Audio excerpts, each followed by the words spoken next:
La Jornada Zacatecas TV, un espacio de libertad.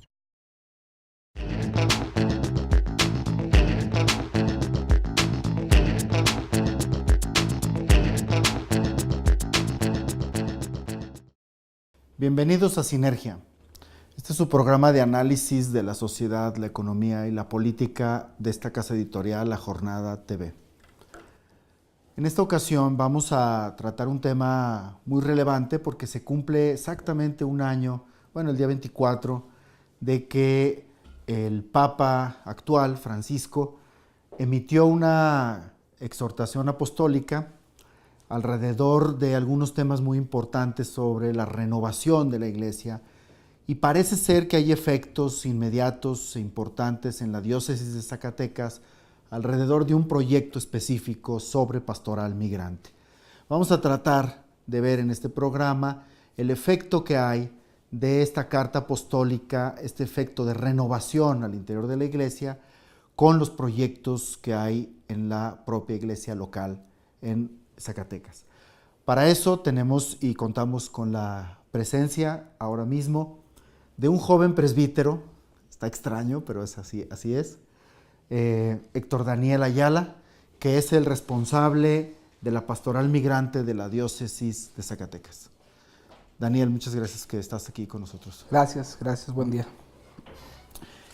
Bien, como dijimos al inicio del programa, sale esta encíclica, esta exhortación apostólica el 24 de noviembre del 2013, exactamente estamos a un año de ese acontecimiento importante, en donde anuncia Francisco que se requiere transformar la iglesia y hacerla mucho más misionera. De hecho, ese es todo el marco de referencia de la exhortación, donde la iglesia debe involucrarse, y dice textualmente, tocando la carne sufriente de Cristo en el pueblo. ¿Ah? Esto es, el asunto es que ahora la iglesia quiere ir a un mayor compromiso concreto con el pueblo sufriente. Por eso dice que hay un vínculo inseparable entre fe y los pobres, que no puede esto estar separado, y hace algunas críticas muy importantes. Una de ellas hace una crítica directamente al neoliberalismo, ¿verdad? La cita que hace sobre las ideologías que defienden la autonomía absoluta de los mercados y la especulación financiera, que generan una tiranía invisible, y le llama a esta la economía de la muerte, ¿no? La economía que provoca muerte. Entonces llama a los cristianos, a la Iglesia Católica específicamente, dice, una auténtica fe siempre implica un profundo deseo de cambiar el mundo. Entonces está como llamando a que la Iglesia se tenga como una vuelta a sus territorios, a su pueblo, y empiece a cambiar las estructuras de injusticia, ¿no? Específicamente sobre los migrantes, dice que hay un desafío particular. Dice, por ello exhorto, en el tema migrante, que dice que es un desafío especial y particular, ¿ah? Exhorto a los países a una generosa apertura que, en lugar de temer la destrucción de la identidad local, sea capaz de crear nuevas síntesis culturales, ¿no? Y el tema del factor del desarrollo. Esta es la posición de la exhortación. ¿Cómo impacta en la diócesis de Zacatecas, padre? Bien, pues lo primero, me parece que el acontecimiento Francisco, que tenemos muy vivo, aunque tenga relativamente poco su pontificado, es un acontecimiento fuertísimo para no solamente para la iglesia, sino para todos. Esta exhortación apostólica tiene el carácter de programático, es algo novedoso, no es sobre un tema específico, sino que maneja varios temas. Los estudiosos en un principio, cuando la vieron y vieron varios temas, dijeron, caray, el Papa quiere acelerar esto. Y es una actitud no de acelerar en un sentido negativo, sino de sí poner en juego el futuro de la iglesia, en el sentido de que se dice que el futuro de la iglesia se decide en el apegarse al ideal de Cristo y a lo que Cristo hizo concretamente. El Papa habla mucho de los pobres, desde el principio decía que era una iglesia pobre y para los pobres. Y ciertamente es una actitud importante que retoma las bases de la iglesia, porque retoma al mismo Cristo. Alguna ocasión le preguntaron a San Juan Crisóstomo, que decía, ¿qué pasa si la iglesia pierde a los pobres? Y dice San Juan, la iglesia pierde a su Señor, porque en este sentido de las personas más vulnerables es donde Cristo se identifica más. Es opción siempre preferencial por las personas en esto. Entonces lo primero que hay que decir es que este evento, este acontecimiento del Papa Francisco y esta exhortación es un programa de vida, es un programa de tomar actitudes y que va a la raíz, a la esencia misma que tenemos como iglesia, que no es que esté perdida, es que muchas veces se opaca, o muchas veces los mismos católicos, no solamente la iglesia como institución, sino todo bautizado, muchas veces olvidamos. Pues dice el de los laicos en la parte 102, dice, hasta ahora los laicos están limitados, dice, muchas veces a las tareas intraeclesiales y sobre todo volcada su vida religiosa al culto. Dice, ahora se trata de que sin compromiso real por la aplicación del Evangelio, la transformación de la sociedad. O sea, es que ahora los laicos se junten en estas estructuras y más que a las tareas internas de la iglesia, es hacer de la iglesia un factor de transformación social, de justicia social. Y ahí entran los migrantes. Claro, el trabajo eclesial, podemos decir que es como un círculo en el que se enlazan tres cosas, como el signo de reciclaje, en el que se enlazan tres cosas: el anuncio de Cristo, el Evangelio, lo litúrgico, que es el culto, y lo social. De manera que las tres cosas se enriquecen.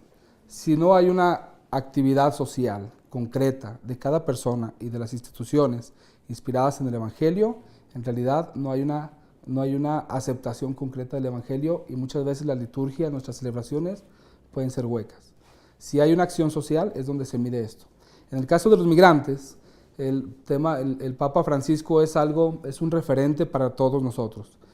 El primer viaje apostólico en el que sale del Vaticano, él dijo, yo voy a Lampedusa. Lampedusa es una islita al sur de Italia, en la que los migrantes que vienen del norte de África, un poco de Asia, pues ahí ellos van en lanchas donde es para 30 gentes y meten hasta 80 personas.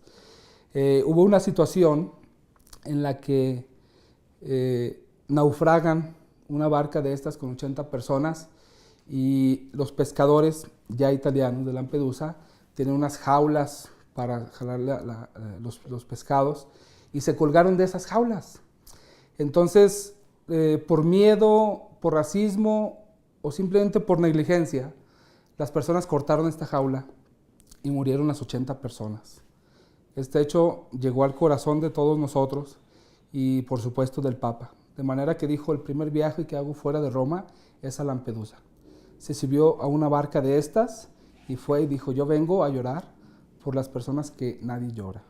Yo vengo a llorar y vengo a pedir por las personas por las que nadie toma en cuenta, que son las personas más vulnerables. Y fue a hacer una ofrenda floral y a celebrar la misa ahí. Y también les dijo a todos ahí presentes y hasta acá, porque es una pregunta ante una situación mundial que dice, ¿dónde está tu hermano?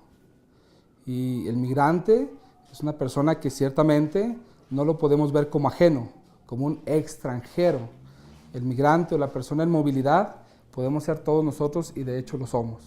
Por eso el Papa dice, es importante que aquí veamos el rostro sufriente de Cristo, y nosotros, todos los que queremos seguir a Cristo, laicos, bautizados, todos los bautizados, los laicos, sacerdotes, religiosos, religiosas, hemos de actuar de esta manera como Cristo actuó.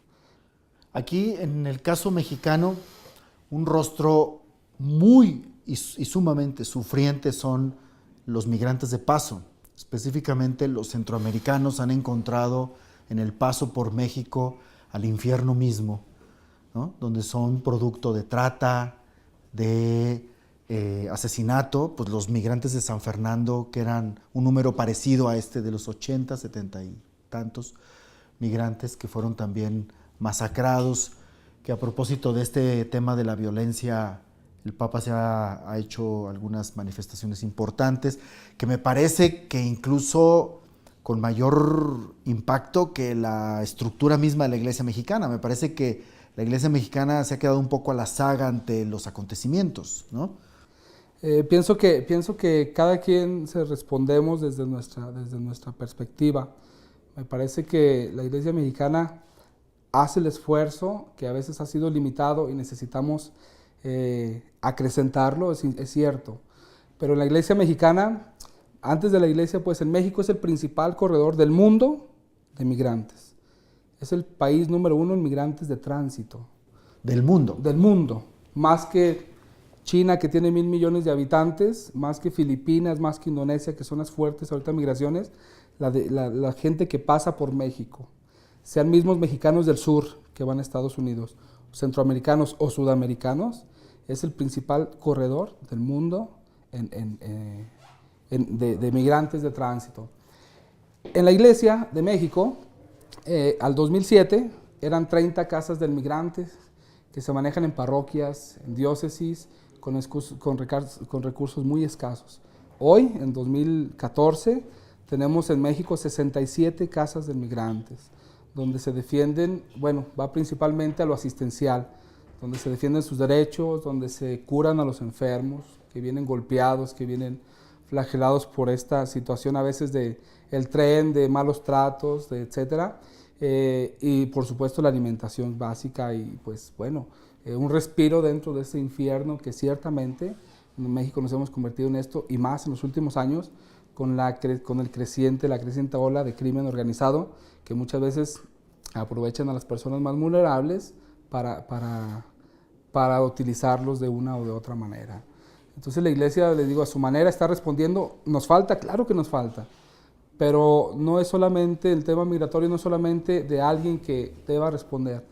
Pienso que nos involucra a todos, porque no debemos entender al migrante como alguien extraño. El migrante soy yo, que estoy en movilidad. El migrante es mi vecino, el migrante somos todos, porque todos estamos en movilidad. Hoy en el mundo, las cifras dicen que 230 millones, entre 230 y 240 millones de personas viven fuera del país donde nacieron. Y aproximadamente 750 millones de personas viven fuera, al mismo país, pero fuera del lugar donde nacieron. De manera que en general podemos decir que somos pues cerca de 1,000 millones, o son cerca de 1,000 millones de personas en esta movilidad interna y externa. De manera que 1 de cada 7 habitantes del mundo es migrante. Y los restantes 6,000 millones somos migrantes por mi hermano, por mi hermana, por mi familiar, por mi amigo. Todos experimentamos este fenómeno, no problema, aclaro, este fenómeno de la movilidad, del ser humano en su condición de movilidad. Claro, que se convierte en un problema por los obstáculos que hay. Claro. Por ejemplo, el hecho de que México no genere una legislación que permita libre tránsito y se conviertan los migrantes en perseguidos por las propias autoridades mexicanas, con toda la violación de derechos humanos reportadas por esas mismas casas de migrante, ¿ah?, de la que hablas. Ahí, ¿cuál es su diagnóstico? De manera muy breve para entrar ya al tema. Sí, las situaciones ¿cómo podemos decir? En 2011, la legislatura de aquel tiempo reformó la ley en la que el libre tránsito se ve muy diferente y en la que todo mexicano y todo extranjero tiene derecho a la movilidad en la ley. Desafortunadamente, la misma aplicación de la ley que se hacía antes de esta reforma es la que se sigue haciendo todavía hoy. De manera que en realidad esta ley no se aplica aún en la práctica, pero en el papel tenemos un libre tránsito en México.